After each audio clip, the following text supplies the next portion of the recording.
Por que a gente ama quem a gente ama? Nos 2 primeiros vídeos dessa série, a gente fez uma pequena viagem pela história do amor, primeiro tentando entender o que significa, esse sentimento. Depois, vimos como o amor foi ganhando uma forma muito específica na nossa cultura que a gente chama de amor romântico. A ideia de encontrar alguém especial, de se apaixonar, de construir uma vida, de casar e, de preferência, ser felizes para sempre. Mas existe uma pergunta aí que a história não responde.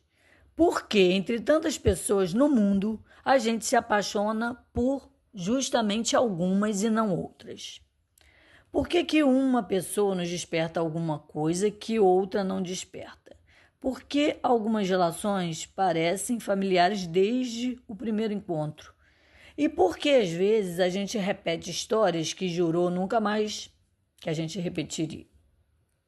É aqui que a psicanálise entra. E talvez ela tenha uma notícia um pouco incômoda para nós. Nem tudo aquilo que fazemos no amor é uma escolha consciente.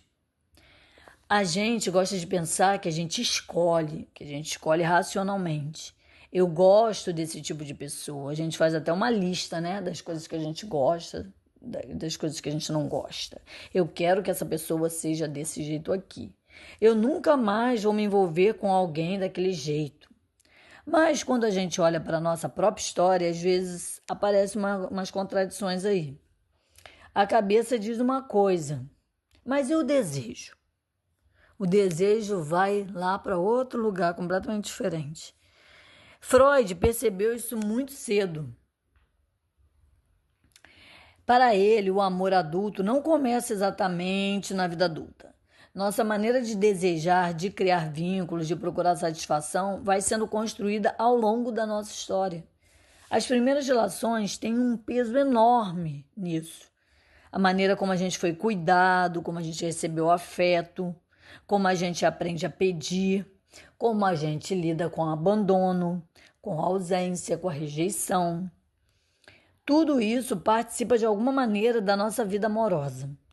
Não significa que estamos condenados a repetir a nossa infância, mas significa que chegamos aos nossos relacionamentos carregando uma história. E essa história não fica do lado de fora quando a gente se apaixona. Ela vai junto com a gente. Por isso Freud falava em repetição. Às vezes, aquilo que parece uma escolha nova tem alguma coisa de muito antiga. A pessoa é diferente, a história é diferente, mas algumas coisas na dinâmica daquele relacionamento se repete, parece familiar.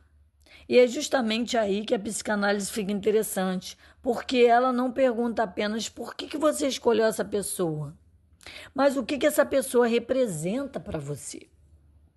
Talvez seja uma pergunta muito mais difícil, porque podemos desejar alguém não apenas pelo que essa pessoa é, mas também pelo lugar que ela ocupa na nossa fantasia. Aqui chegamos a uma palavra fundamental para a psicanálise: desejo. Desejo não é simplesmente querer alguma coisa. Eu posso querer comprar uma casa, posso querer viajar, posso querer uma determinada comida. Mas desejo na psicanálise é mais complicado, é mais complexo. Ele não se satisfaz tão facilmente, porque existe sempre alguma coisa que escapa. É como se, depois de conseguir aquilo que eu imaginava querer, alguma coisa continuasse faltando. E talvez isso ajude a entender uma coisa estranha sobre o amor. Às vezes queremos muito alguém, e aí quando a gente consegue, sentimos aquele alívio. Mas depois o desejo começa a mudar de lugar. Começam outras perguntas. Será que essa pessoa me ama mesmo? Será que ela vai me deixar em algum momento? Será que ela ainda me ama depois de tantos anos? Será que existe alguém melhor do que ela? Será que não é melhor procurar outra pessoa? Por que ele não é mais como era no começo? Por que você mudou tanto? A pessoa que parecia ser a resposta começa a produzir outras perguntas. E isso nos leva a um outro psicanalista, que é Jacques Lacan. Jacques Lacan retoma Freud e coloca a falta no centro da experiência humana. Uma de suas ideias de Lacan mais conhecidas é que o desejo está ligado àquilo que nos falta. Platão também dizia isso, né? Isso muda a maneira de pensar o amor. A gente só deseja aquilo que a gente não tem. Platão já dizia isso. E Lacan retoma isso. Porque talvez nós não procuremos simplesmente alguém que nos complete.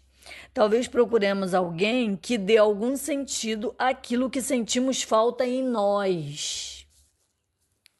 Aí é Lacan falando. O que está faltando em você? É isso que você talvez procure no outro. Isso é uma diferença enorme, porque quando acredito que o outro vai me completar, coloco sobre essa pessoa uma responsabilidade quase impossível. Essa pessoa precisa me fazer feliz, precisa me compreender, precisa massagear minhas costas, precisa me desejar, precisa ficar diante de todas as minhas sombras e chatices, diante de todas as coisas, hábitos que talvez essa pessoa não concorde, ela precisa ficar.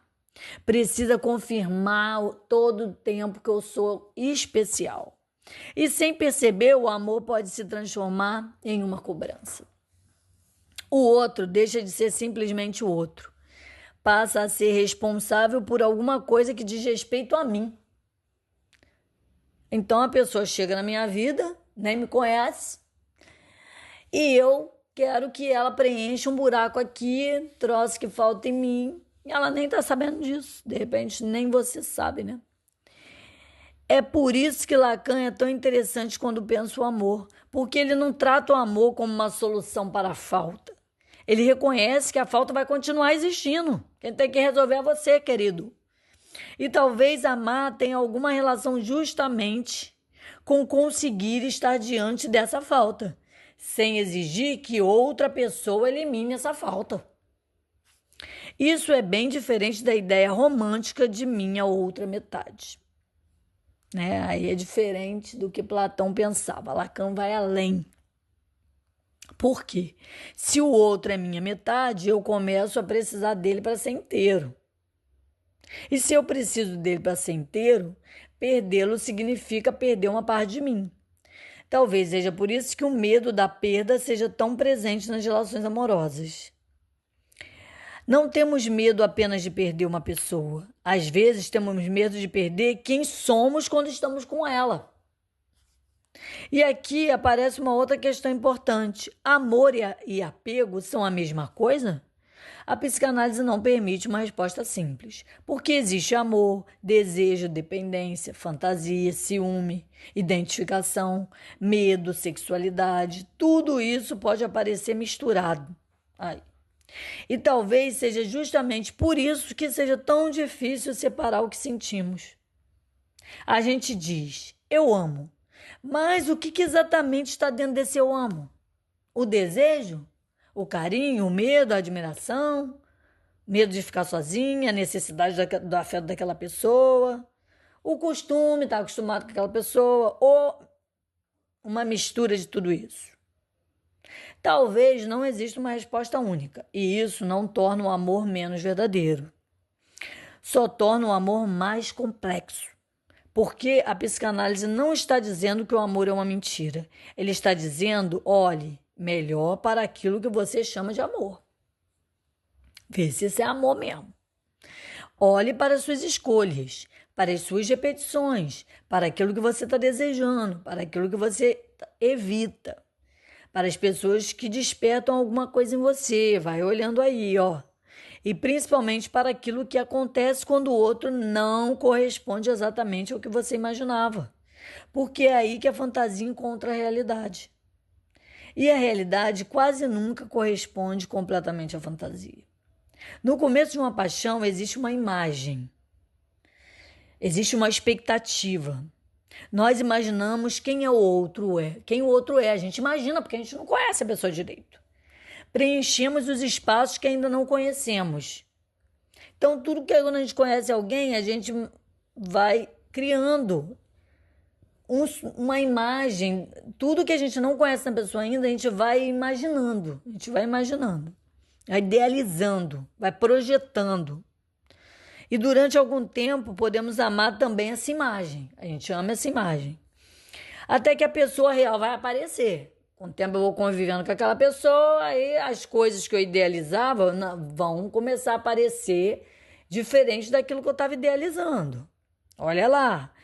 Vai aparecer os defeitos, as contradições, os desejos próprios daquela pessoa, as fantasias daquela pessoa, as limitações daquela pessoa. E uma vida que não existe apenas para participar da nossa história. Talvez amar seja também aprender a suportar essa diferença. O outro não é aquilo que a gente imagina e nunca será. Ele é outra pessoa, independente. É justamente por isso que pode ser amado. Porque se o outro fosse apenas uma extensão da gente, talvez não estivéssemos amando outra pessoa. Estaríamos amando a nossa própria imagem. Isso acontece muito. E talvez seja aqui que a psicanálise faça uma pergunta que incomoda. Você ama uma pessoa ou ama aquilo que essa pessoa faz você sentir sobre si mesma? Você está amando essa pessoa ou você ama o que ela te dá? Ou como você se sente com ela? Não existe uma resposta pronta, mas talvez valha a pena ficar alguns minutos com essa pergunta aí. Pensa aí. Porque depois que começamos a perceber que nossos desejos têm uma história, que nossas escolhas não são completamente transparentes para nós mesmos e que o amor não elimina nossas faltas, a ideia de relacionamento também começa a mudar. Talvez o amor não seja encontrar alguém que finalmente resolva tudo. Talvez seja encontrar alguém diante de quem podemos continuar sendo incompletos e com defeitos, tá? E isso nos leva ao próximo passo dessa conversa. Porque se o amor não precisa completar ninguém, se amar não significa necessariamente possuir ninguém, e se o desejo não se comporta tão bem quanto as regras que criamos para ele, então precisamos fazer outra pergunta. Será que existe uma única maneira correta de organizar o amor? É aqui que a nossa conversa vai sair da psicanálise e entrar em uma outra visão radical sobre o amor. Uma visão que diz que talvez o problema não esteja apenas na forma como desejamos. Talvez esteja também na maneira como fomos ensinados a nos relacionar. Como fomos ensinados a achar que devemos possuir outras pessoas. Se você gosta desse assunto, se você está gostando dessa série, já curte, já me segue, já compartilha esse vídeo com quem também está confuso aí, achando que ama quem não ama ou não sabe se ama. Um beijo e até o próximo vídeo.